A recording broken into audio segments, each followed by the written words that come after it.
Welcome to the Heartland Running Podcast. Join Crystal, Andy, and Chandler as they explore all things running related in the Heartland and beyond. Hey, Happy New Year, everyone, and welcome to a new episode of the Heartland Running Podcast. I'm Crystal. I'm Andy. And I'm Chandler. And we are excited. This is our first episode of 2018. We are going to cover something that all of us, I'm sure, likely need more of, and that is sleep. Our expert tonight is Dr. Amy Bender, and she has one of the coolest jobs I think I've ever heard. So I'll just quickly read through her bio so then we can bring her on. Dr. Amy Bender is a sleep expert who received her PhD and Master of Science degrees in experimental psychology from Washington State University in Spokane, Washington, and specializing in sleep EEG. Her current research, which is so cool, focuses on the relationship between sleep and recovery on athletic performance in Canadian national team athletes. Dr. Bender is an athlete herself, having completed a full Ironman, and is also a Community Colleges of Spokane Women's Basketball Hall of Famer. Whew, it's a mouthful. Welcome, Dr. Amy Bender. How are you? Thanks. I'm doing well. Thanks for having me. We are very excited. That's just like the coolest thing that I think the study of sleep is fascinating. And then to have somebody on who specializes doing it with elite athletes is just one of the coolest things. So we are so excited to pick your brain tonight. Yes, I feel very lucky to be studying sleep in athletes. There's only a handful of places across the world, and here in Calgary is one of them. That is so cool. And of course, I'm always excited when I get to have another Canadian on as well. So, which the guys are always rolling their eyes. So I live in Ohio now, but I am originally from Canada, and I always try and sneak in as many Canadian guests as I can. So, well, technically I'm American and I'm working in Canada, but see, so there we go. We have the reverse. But that's okay. I love Canada. I've been here for about 2.5 years now. So it's great country. So did you move there for your job then? Is that? Yes, I did. I finished my PhD and then had a connection at the Center for Sleep and Human Performance and University of Calgary.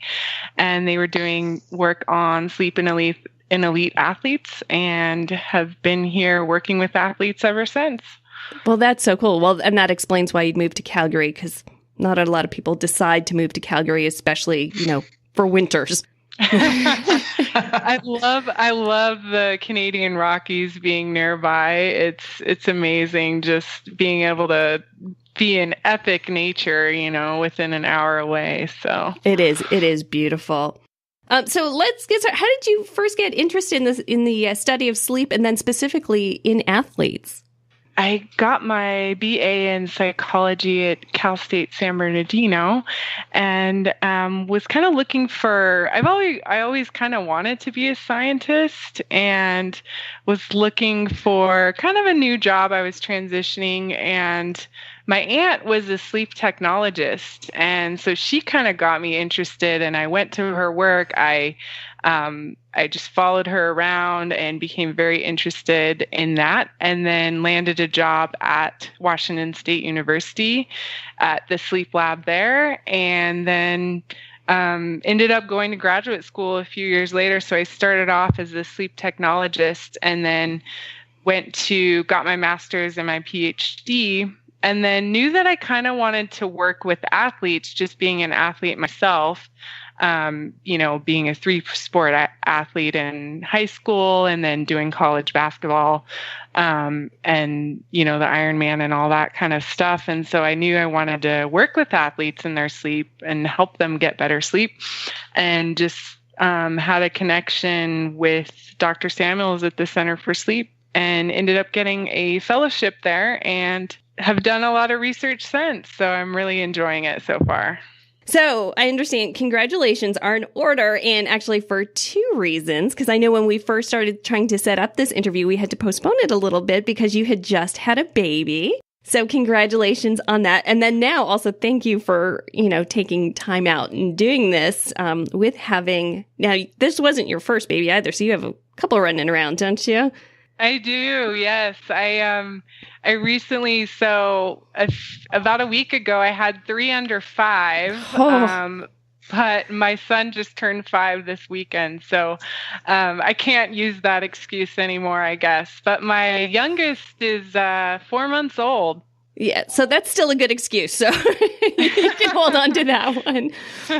That's true. If I stumble over any of my questions, I'll just blame the sleep deprivation. That's right, because we know how important it is. So I think that's a completely valid excuse.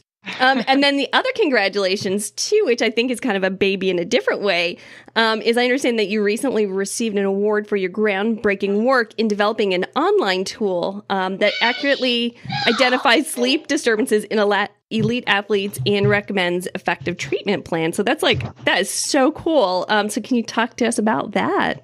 So we developed the athlete sleep screening questionnaire, and we validated it in 199 Canadian national team athletes. And what we did, we were wanting to test the clinical validity of the questionnaire. So we compared our sleep medicine physician did an interview with about a subset of about 45 athletes. We compared that to the questionnaire and we found really good results. And then along with that, all of the 199 athletes received recommendations to improve their sleep. And so what we were finding was that there became a pattern as to, if they responded this way to this question, we would recommend XYZ. And so we then took the research further. We developed an idea to commercialize it. And so now, hopefully soon, in the next month or two, it'll be available online for athletes to fill out the questionnaire and then receive automated results on ways to improve their sleep. Ooh, that's super cool. Well, once it comes available, we'll have to make sure to share that out. That's really cool. What kind of athletes? Yeah, thanks. What kind of athletes were you working with on this project? So it was a variety of different athletes. So we worked with summer and winter athletes. So a number of athletes on the athletics team, cross-country skiing, biathlon, ski cross. So really, really quite a variety, all kind of Olympic level athletes that we were working with. That's really cool. Okay, I'm done hugging, guys. One of you guys can jump in now. One thing that I'm interested in is what actually happens when someone actually sleeps. What is a person experiencing? What is their body experiencing? How does that work? Yeah, great question. So our brain is actually very active when we're sleeping. So you may not realize it, you hit the pillow and you wake up in the morning, but overall, our brain is very active in certain stages of sleep, as active as when we're awake. So just to kind of give you some background on that, so we go through both non-REM sleep, rapid eye movement sleep, as well as rapid eye movement sleep, so non-REM and REM sleep, and we cycle between those in about a full sleep cycle is around 90 minutes. And so non-REM is composed of stage 1 sleep, which is the lightest stage of sleep. Then we kind of transition into stage 2, which is 50% of our sleep time is made up of non-REM stage 2. And then we go into stage 3, which is slow wave sleep, or the deepest stage of sleep. This is where tissues are being repaired, growth hormone is released, so it's very important for athletes. And then we'll kind of oscillate between stage 2 and stage 3. And then after about 70 to 100 minutes, we then go into rapid eye movement sleep, or REM sleep. And this is where our brain is very active. This is where you're dreaming. We can dream in any stage of sleep, but this is where you'll remember that dream when you wake up. And then we cycle through non-REM and REM between 5 and 8 times across the night. Most of our non-REM slow wave sleep, that deepest stage of sleep, is occurring in the first half of the night, whereas a lot of our REM sleep is occurring in the last half of the night. My big question I have is, and I think that you can relate to this very well, is I'm a parent and I get woke up a lot during the middle of the night. And so I think that a lot of people that might listen to this podcast, they might be in this same age group to where we have kids, or we might get interrupted within our sleep at night a lot. And so, what sort of effects do we have whenever it might be 2 o'clock, 3 o'clock in the morning, we get woke up and, unexpectedly, how is that going to affect our sleep health? Mm-hmm. Well, it is very challenging because, being a parent myself, and not having full control over how much you can sleep and how good of quality it is. Yeah. So, it kind of depends on how much you're being woken up. Typically, if an awakening is less than about 20 minutes and it's occurring maybe one time per night, that's totally normal. If it's more than that, we can see negative effects from that, because interruptions to our sleep, what happens is you get interrupted. You then go back into the lightest stage of sleep. You kind of start a little bit from the beginning. So if I'm in that deep stage of sleep and I wake up, I'm going to have to go back into the lightest stage of sleep and then go into stage 2 and then back into stage 3 to get back to where I am. So I would say don't worry about it too much unless it's occurring frequently. And what are we supposed to do about that? We can't really control it too much. But I would say trying to mitigate with napping, if you can, is really important. So that's kind of been a lifesaver for me with my third child, and just being interrupted 2 to 3 times per night is I really try and take that nap every day if I can. So that will help kind of try and mitigate that. And it doesn't have to be a long nap. It can be even a 10 to 15 minute nap, and it will help pay back a little bit of that sleep debt, but really help us be more alert during the day. Okay. I love naps. I am like the nap master.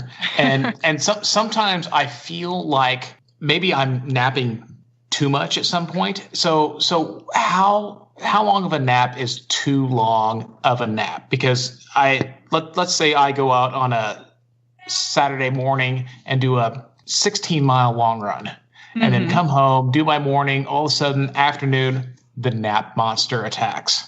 And then I want to lay down and I want to get some sleep. And then, how long is too long for me to sleep before all of a sudden I'm either going too far into, sleep, or I'm affecting what my night sleep is going to be later on? The great question. I think it's pretty common with runners. Yeah. So, napping after a run, that's great because you're getting that quality and quantity of sleep to help you recover from the run. And also napping prior. So there's different strategies for napping. So napping as recovery from that run potentially is a good thing. But then also, I have to say, I love what you said right there. Napping strategy. I love that.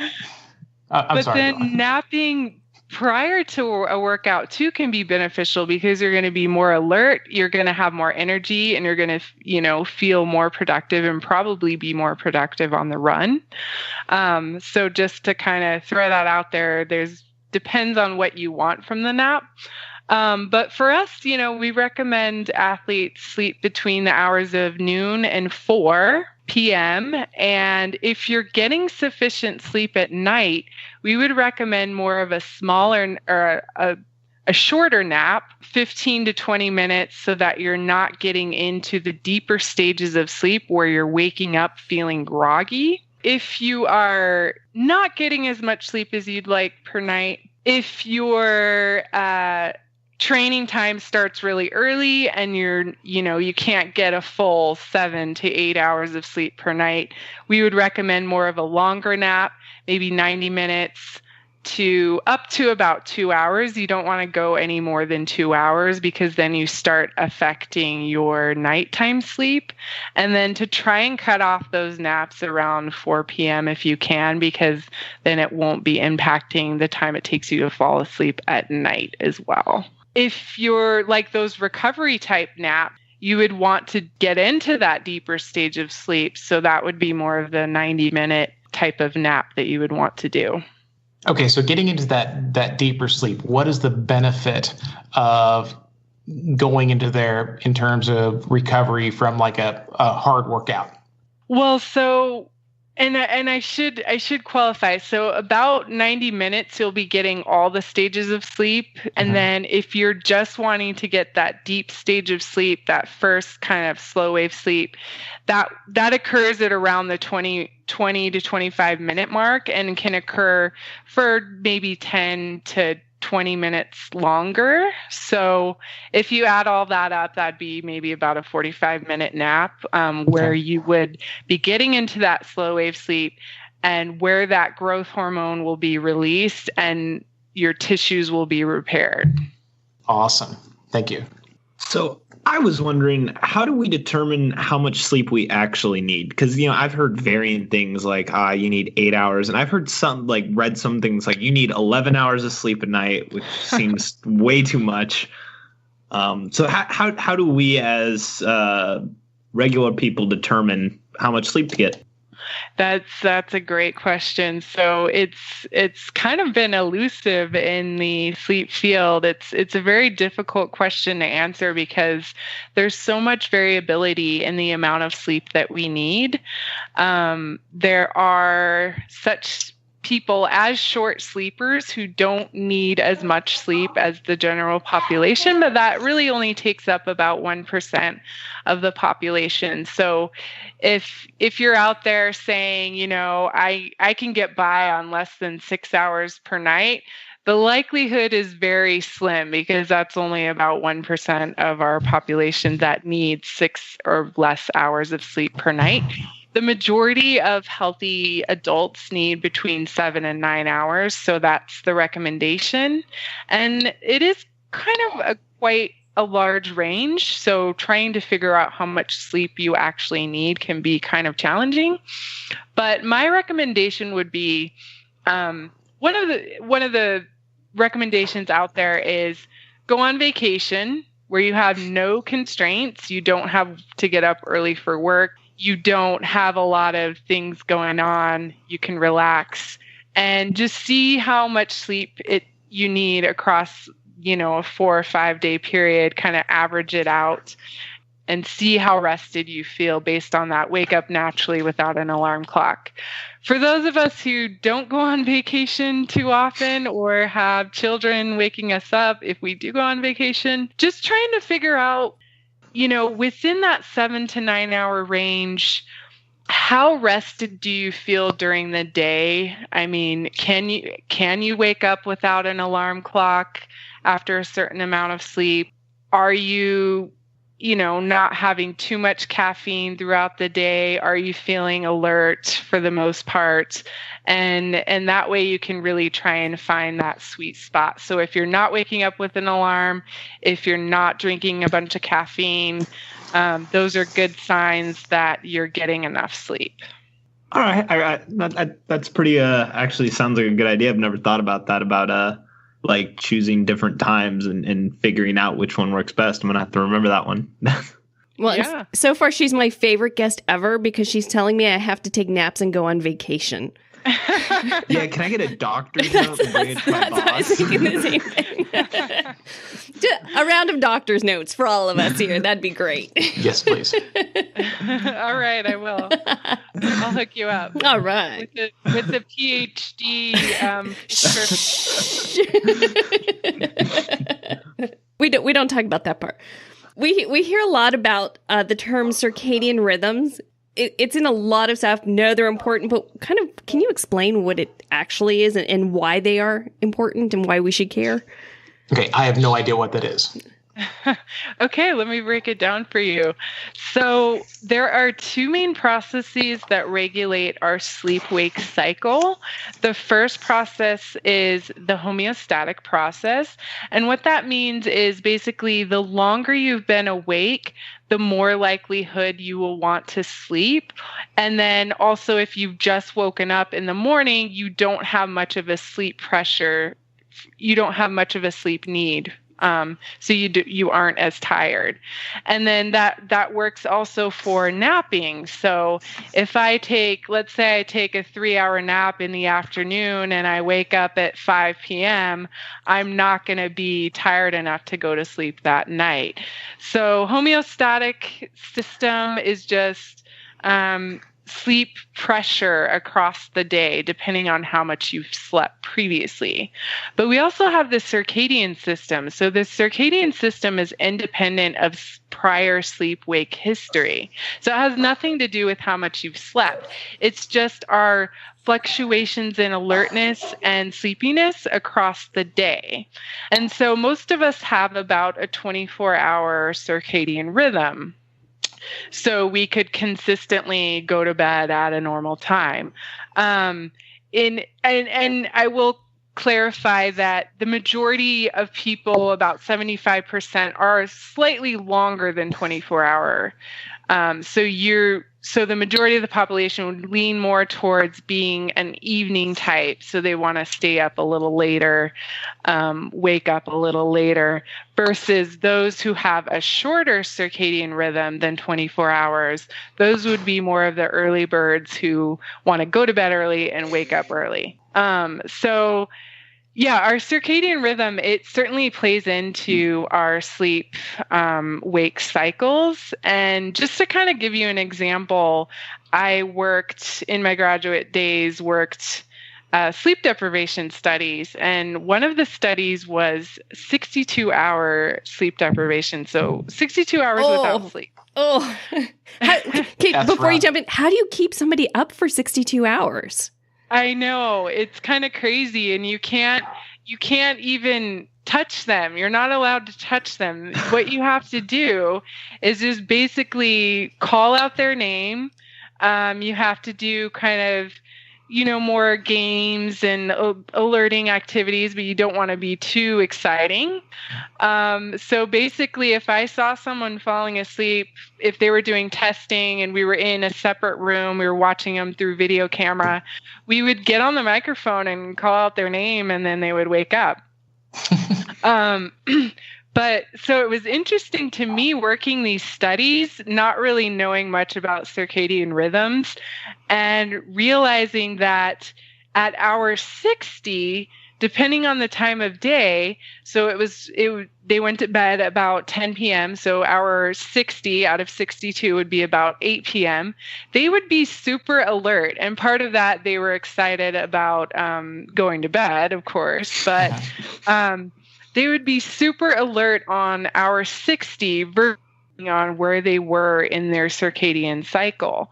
So it's not all about the amount of hours you've been awake, but there's also fluctuations in alertness depending on the time of day for our circadian rhythms. Well, what you just said there was really interesting to me, because we talk about like ultra runners. And I've done, a handful of ultras, some overnight stuff that, I've just been dead tired. It's like, this is terrible. But then all of a sudden you're getting close to the end, and then your mind is excited and it's stimulated because you know that finish line is there. And I know that I cross that finish line, I get to go to bed or I get to go to sleep, or I get to rest, or I get to stop. And so that's kind of exactly what you're talking about right there, that, once you get towards the end of something that your mind says, okay, hey, we're about to the end, then, you can kind of push yourself, you can kind of move on and kind of push that tiredness to the side. Yeah. So depending on what time would you normally finish, I guess, in an ultra marathon? I mean, it just depends on the event. But I mean, some of them could last through the night. Some could, go through the night and then finish up through the day, but still, you've gone for possibly 20 hours plus. for some of these longer events. And so, really the sleep doesn't matter. I mean, you're going to be tired regardless. You're going to be sleep deprived regardless. But you know that once you get towards that finish line, that you're going to get excited and you're going to kind of come back to life and just be ready to go. And so that tiredness just kind of goes away. Yeah, I think the other magical thing too that goes along with that is when you are out there and you run through the night, when that sunrise happens. It is the most amazing feeling, and same thing, you kind of get that same surge of energy from watching that sunrise. That's super interesting because light is actually our most potent circadian regulator. So it makes sense that as you start to see more light, you start to become more alert. That's interesting. And that kind of ties into another question that I had is, so a lot of us run real early in the morning. So even in the summertime, a bunch of us here are 4 a.m. runners. So we are going out in the dark. So even in the summertime, we're still going out and we're running in the dark. And a lot of us are probably guilty of that screen time at night before bed. Is that kind of throwing some of our rhythms off? How bad is that? It's bad. Oh, don't tell me that. I think we are probably all guilty here. So the 4 a.m. is bad because you would need to go to bed at about 8 p.m. In order to get a full night's sleep, which is nearly impossible because of our circadian rhythms. That's kind of when we should be most alert. So, you probably lose out on some of that nighttime sleep, but I understand, training is super important as well. But yes, the electronic devices at night, it actually delays our circadian rhythms. So what those electronic devices are doing, it's basically telling your brain to wake up, and it's suppressing and delaying our melatonin, which is our sleepiness hormone. So approximately 2 hours before bedtime, we start to have melatonin be released.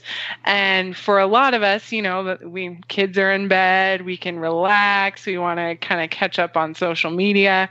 So that's the time that we have, and which is actually the absolute worst time biologically, because that it's sending a signal to our brain to wake up.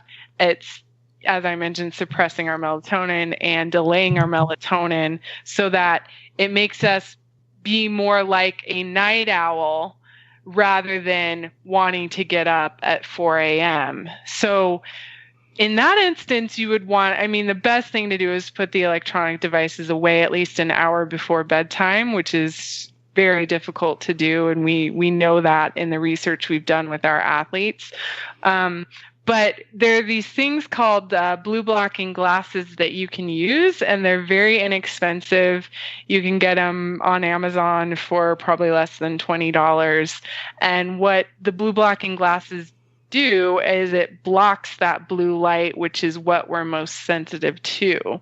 So that could be a strategy for people who are having to work late, and students who are doing homework and projects and those kind of things, is to use those blue blocking glasses about 2 hours before bed. And I use them myself, and I know I don't have any stock in the company or anything. I don't get any kickback. But I notice a huge difference when I'm using them versus when I'm not. And I start to feel sleepy when I am using them versus if I'm working and not using them, I feel wide awake and alert. So that might be a useful strategy, and we recommend that for our athletes as well. See, I was always wondering if that was true. Like my e-reader has like a setting where as like the day gets longer, the tint turns like red. And I was wondering if that was just like, but now I know. No, that's at a minimum, everyone should have the Flux technology on their devices. Or, if you have an Apple device, night shift mode. Even my Android device has a blue light filter. So everyone should be certainly taking advantage of those. However, we have blue light in our overhead lights as well. So that's why I like the blue blocking glasses, is because it can block the light from any source. I hadn't thought of the overhead light. Plus, they make you look cool.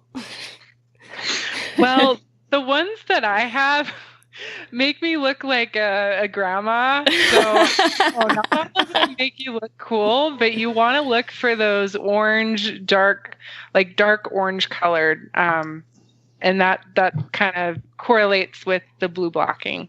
Awesome. Andy, did you have something? Well, let's get boozy. So anyway, we have a question about alcohol. So I know that, there's a lot of people that might like to have a glass of wine at dinner, or maybe a nightcap before they go to bed to help them fall asleep, or, just to relax before, ending their day.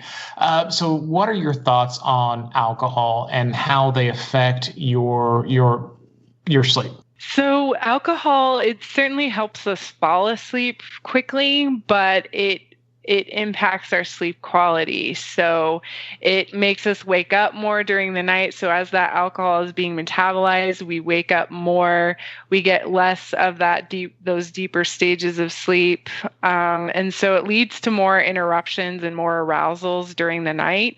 And then the other thing is that it can lead to more sleep apnea episodes. Uh-huh. So what it does is it relaxes your airway. And so those tissues kind of will end up closing the airway. And so you'll have more of that stopping breathing in the middle of the night occurring. So it can be detrimental for that as well. So our rule of thumb is to try and limit alcohol to one drink at dinner, and then certainly try not to have it too close to bedtime. So having it in bed's a bad idea. I'm striking out all over here. Crystal, are you drinking wine in bed? Have I? Yes. The other thing is... I just envision your nightly bottle of wine on the nightstand. It's not that bad. You know what? The end of the day is kind of like the time where we finally have a chance. So we're terrible. We do all the stuff you're not supposed to do. So we're watching TV in bed. A lot of times I am having a glass of wine, or we'll have sometimes in the winter a little glass of bourbon and stuff right before sleep. So yeah, I'm like the worst case scenario over here. So I'm maybe not your most favorite guest at this point, huh? Now that I'm telling you to put all that away. I'll make up for it on vacation. Okay. But I'm also curious, going back to the 4 a.m. thing as well, because I've heard that you should really have. I've heard it stressed that you should have kind of a consistent routine. So whatever time you get up during the week is what you should get up, at least close to that on the weekend. But what about for us runners who are getting up at 4 o'clock during the week? Is it really that much more beneficial to keep getting up at 4 o'clock on the weekend? Yeah, I mean, that's a tough one. I mean, so you get up at 4 a.m. So what time do you go to bed? So I typically need like a good 7 hours. So I admit there are nights that my 10-year-old tucks me into bed. Like it's a running joke in our house. So if I'm getting up at 4, I try to be. We go to bed earlier and again watch TV and stuff, so we might be in bed around 8:30, and I try to have lights out anywhere between 9 to 9:30, depending on when I'm getting up, between 4 and 4:30. So I have 7 hours. Okay, that's really good. That's really good. It sounds like you're getting a sufficient amount of sleep at night. So consistency is really important, and consistent wake time is actually more important than a consistent bedtime. So they're finding in the research, there was a study recently, and it was at Harvard in students, and they compared two groups. So they compared one group that had inconsistent bedtime and wake times versus another group that had consistent, and they both got equal amounts of sleep. So there was no difference between the groups in the amount of sleep that they were getting. Just one group was inconsistent, the other group was consistent. And what they found was with the consistent group, well, with the inconsistent group, sorry, they had more poorer mood. They had more rates of depression. They actually had poorer grades, so they had poorer performance versus those who were getting up consistently within about an hour. So I would say on the weekends, you don't want to alter your sleep schedule by more than an hour, because it can affect, if I sleep in until 10 a.m. on Sunday, it's likely going to affect my ability to fall asleep on Sunday night. And that's why we have that Sunday night insomnia. And so it relates to our circadian rhythm. It relates to our homeostatic pressure. But consistency is important. I would lean more towards maybe getting an extra hour of sleep on the weekends if you can. Well, 5 is not so bad then. Yeah. It just sounds like a lot of discipline is one of the most important factors when it comes to, your sleep habits. Just to, keep you on the same path, keep you going, and not to get yourself off kilter. Is that a good word for that? Yeah, discipline. I mean, sleep is typically the first thing to go. So when we get busy, we go to bed later. We don't prioritize sleep, but it's so important for our health and well-being, and it's important for our performance, our mood.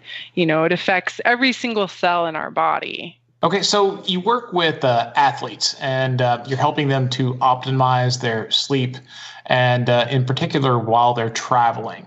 What advice do you have for people who might be traveling for races? Because this is something that I struggle with, that if I'm going to go, a long distance, or if I'm going to be at a hotel or just doing something that's different than my normal routine, I'm going to struggle with sleep. And so, what advice can you share for that? So it depends on how far you're traveling. So is it long haul travel, or is it just the fact of being in a new environment?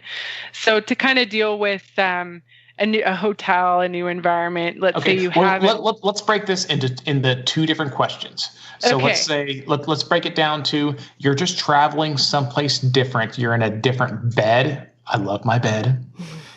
And you're traveling, you're in a hotel, you're someplace different, and you're just dealing with that. That's going to be question number one. Question number two is, I'm in a new time zone. I am dealing with changing my normal time period to a different time period. And so that's the scenario right there. So Okay. So let me address question number one. So new environment. It is actually, there was research showing that you don't sleep as well in a new environment. I mean, we all kind of know that. Amen to that. So I can tell you that is the case. But let's figure out some ways to help try and mitigate this problem. Number one, maybe potentially bringing your own pillow. Not only is the pillow more comfortable that you normally use at home, but you have kind of those smells that you would smell at home as well. So it has to do with smell as well. That rhymes. Okay. But more trying to block light as much as you can. And a lot of times we don't have that control in the hotel room, but bringing maybe some binder clips to kind of fasten those windows together, make sure that there's no external light coming in. Even if you want to go all out, you could bring electrical tape and start taping some of these, disturbing lights that happen while in the hotel room. Wearing blackout shades, having a noise machine. I mean, maybe not bring the noise machine, but maybe putting YouTube on with some white noise face down and that kind of thing. I mean, I don't recommend the electronic devices, but that's a way to kind of block out some of the external noise that's occurring. And then keeping your hotel room cool as well. So cool helps us fall asleep more quickly. So that's important. just trying to have a good bedtime routine. So a good bedtime routine at home.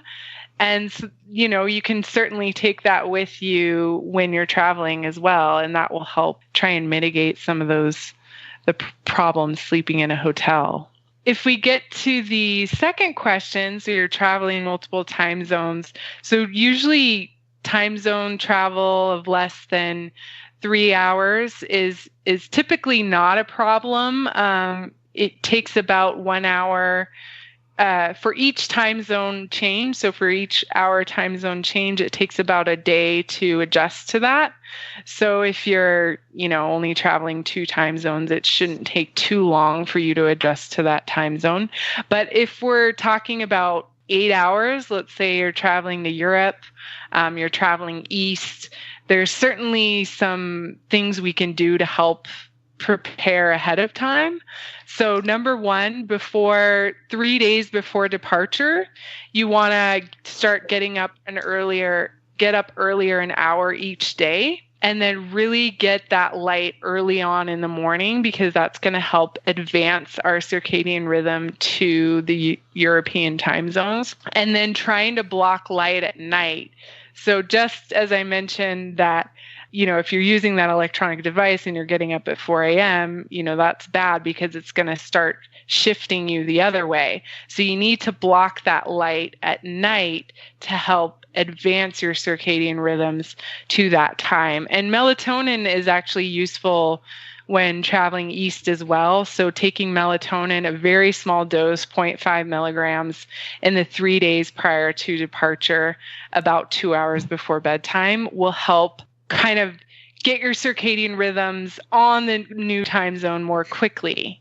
And then once you're at the time zone, getting light early on in the morning is typically good advice.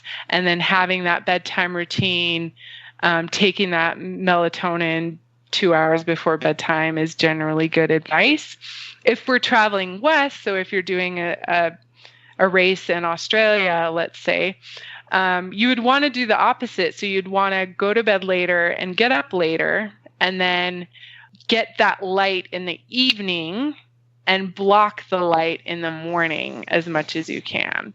So those are just kind of some general tips. And then also getting as much sleep as possible leading into the trip will help reduce some of those jet lag symptoms. So the research has shown if you can bank sleep leading into jet lag, and more importantly, leading into an important competition, it can help mitigate some of those performance decrements that may occur.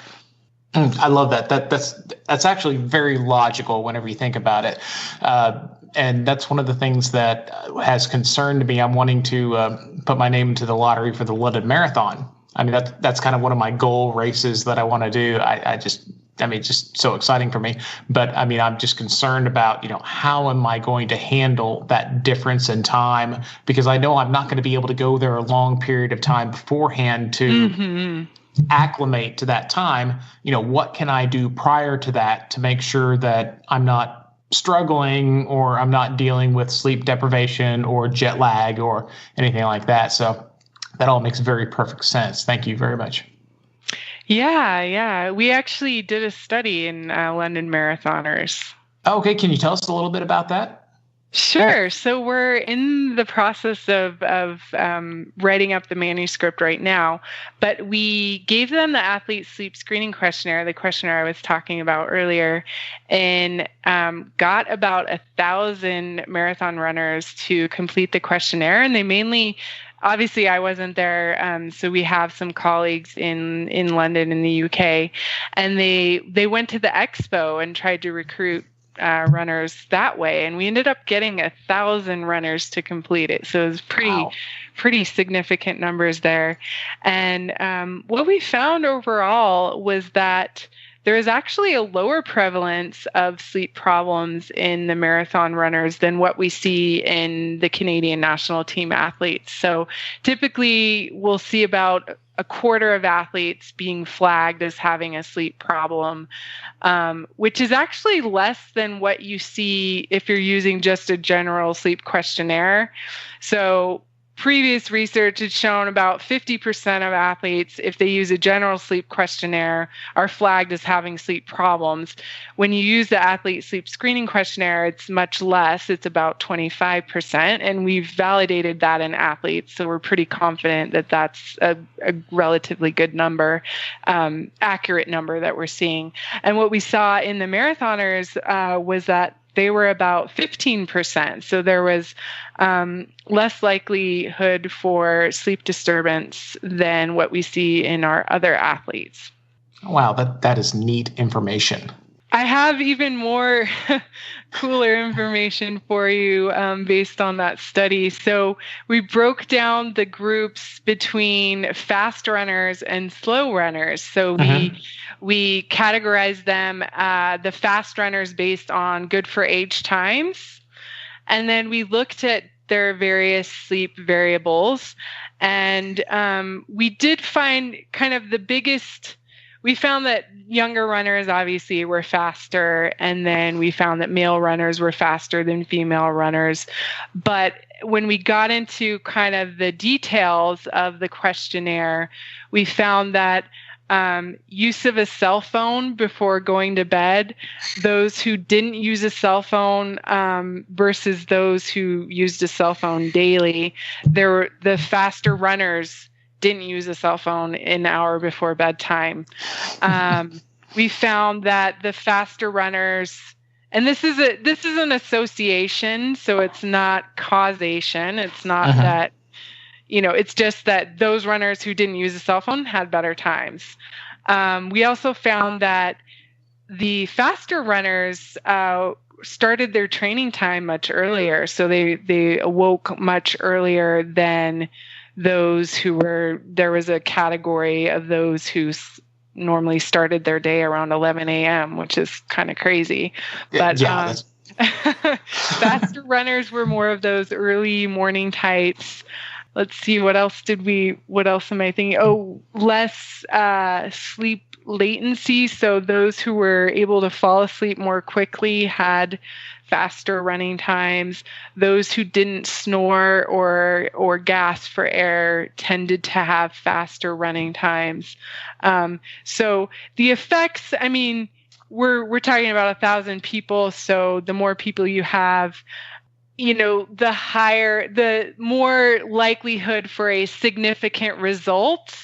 So these effects are very, very small. I don't want to tell all your runners to, start waking up at 5 a.m. and, stop using your cell phone. But it's pretty interesting that we did find a significant difference in those questions between the groups. Anything about drinking wine in bed before? Come on, fast runners. You know what? It's actually... You know what? It's okay if you use a glass. If you're drinking straight from the bottle, I swear there's a glass. Sleep, I swear there's a glass.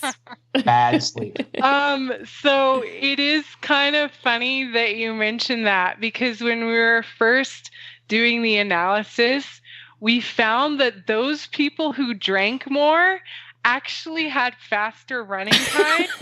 Yeah. However... Oh, wait, no, however.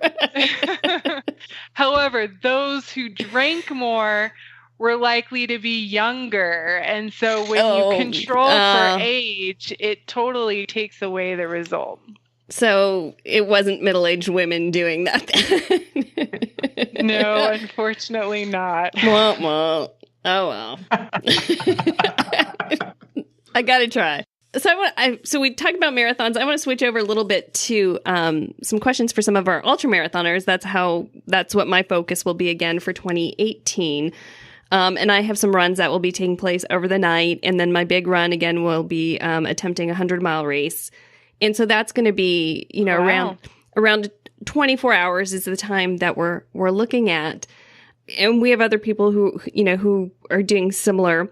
So kind of talk through a little bit about preparation going into the race. Is it possible to bank sleep?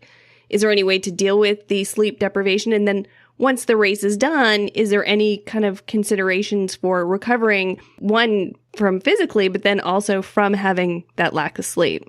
Yeah, that's great. So banking sleep is probably the number one strategy I would recommend.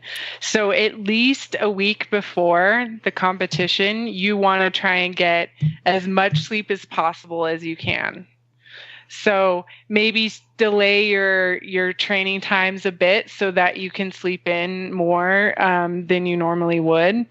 And really, at least minimum a week before, try and get as much sleep as possible. So banking sleep is a real thing then? Yes. Oh, that's great. It is. So the research, there's been one study specifically looking at a week time frame in athletes showing the benefits that they actually perform better than those who just got their habitual amount of sleep. But there's research in the whole, just in the general population, showing that a week of extended sleep versus those who just get their habitual amount of sleep, that they have faster reaction times, they have less lapses of attention, they have better mood, they are objectively more alert, so they don't fall asleep as quickly during a nap. So there's good evidence showing that banking sleep can be important if you're going into a sleep deprivation period. So for me, doing the Ironman, I literally slept, I swear, 10 hours for a week straight after that event. So recovery is important as well, to try and not only recover from the sleep deprivation, but also recover your body. I mean, it's a huge burden and, a huge, what's the word? Just strain. Yeah, strain on your body. And so you need enough recovery sleep to recover from that. Obviously, you don't want to go back to your normal training. You want to also reduce your training load, but get a lot of sleep after the event as well. Great. Thank you. So besides just for lack of sleep, what are some of the most common mistakes you see athletes consistently making, that just something that, we should improve upon? So, yeah, great question. So, quantity of sleep. So athletes just simply aren't getting enough sleep, as you mentioned. Quality of sleep. So the different aspects that can affect quality of sleep. So the electronic devices is a big one. Alcohol and caffeine too close to bedtime. Those are kind of the main things that we see in athletes. And then timing of sleep is important as well. So trying to, if you're more of that night owl, can you train at a later time? There was a study looking at night owls versus morning types, morning larks, and they found that they trained better and they performed better if they train according to their chronotype. So trying to train according to your chronotype. So if you're an evening type, getting up at 4 a.m. is not going to be very beneficial for you, because that's the peak of your melatonin that's occurring right there, which was kind of crazy to me. I don't know if, during the sub 2 marathon, I'm assuming you guys watched that coverage. Yeah. So it was crazy to me, being a sleep scientist, that they started the event so early, when normally, that would be when our melatonin is being released. And I know that these runners, they're used to training really early, so there's probably that effect. But I don't know. To me, they had 20 scientists working on just what they were wearing, and they kind of, to me, seemed like they could have maybe thought about the timing of the event a little more carefully. Oh, you need to put your resume out there for next time. They need Dr. Amy. They would have broke 2 hours. Yeah, Nike should give you a call. Yes. I know, yeah. I'm wondering if they were putting more priority on climate and humidity and environmental stuff over what you're discussing. I think so. So temperature is a big thing. But I'm wondering if potentially they could have started the race at sunset, when temperature is starting to fall, and how that could have changed the results. I mean, maybe it wouldn't have done anything, but I don't know. That's it's fascinating. Something to think about for next time. Yeah. Great. Well, do you guys have anything else?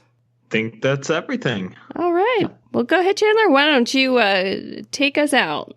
All right. So first off, I want to thank Dr. Bender for coming on the show today. It's been a pleasure having you. It's been a very fascinating and painfully teaching me the error of my ways. I want to give a shout out to the Ozark Mountain Daredevils for the use of their music in our intro and outro songs. And if you guys want to visit our show notes and maybe learn little bit more about the show, be sure to visit www.heartlandrunning.com and join our Facebook group. That's where all the fun stuff happens. We have a new phone number where you can call and leave us a message. That is 513-486-4636. And if you like the show, tell a friend. And I'm Chandler. I'm Andy. And I'm Crystal. And we'll see you next week. Thank you.